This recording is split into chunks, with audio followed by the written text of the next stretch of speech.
The most shameful and sad moment in my life happened right before I broke up with my first wife. We were married for the second year. Before that we dated for free and the relationship had already died down.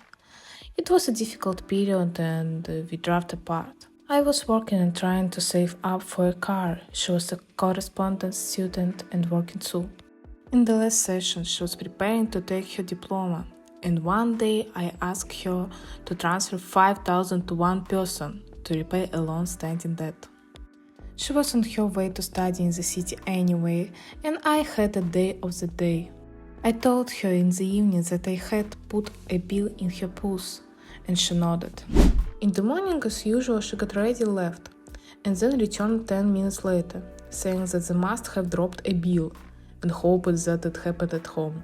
Of course, she didn't find it, and then I got mad and started yelling. I said that she was stupid, that it was already difficult with money, and that person was waiting.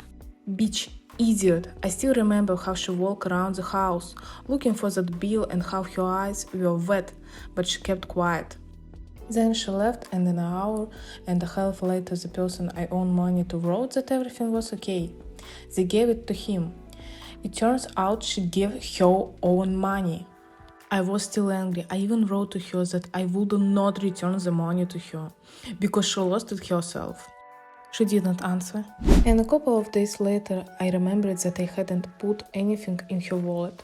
I wanted to, but I forgot because it was evening and I was tired. I felt sick when I realized that I had that money. I told her about it and she sat silently, tired from studying and work, in front of her laptop.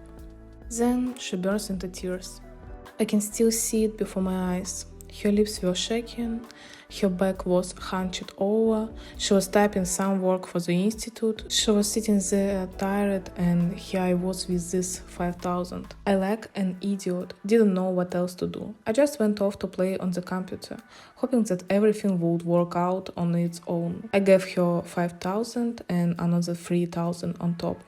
She didn't take it. A week later, she defended her diploma. I thought we would celebrate, wanted to apologize, have dinner, but I came to the apartment where some of her things were already gone. Then she filed for divorce. I often remember the story. I don't know why. Every time I feel ashamed.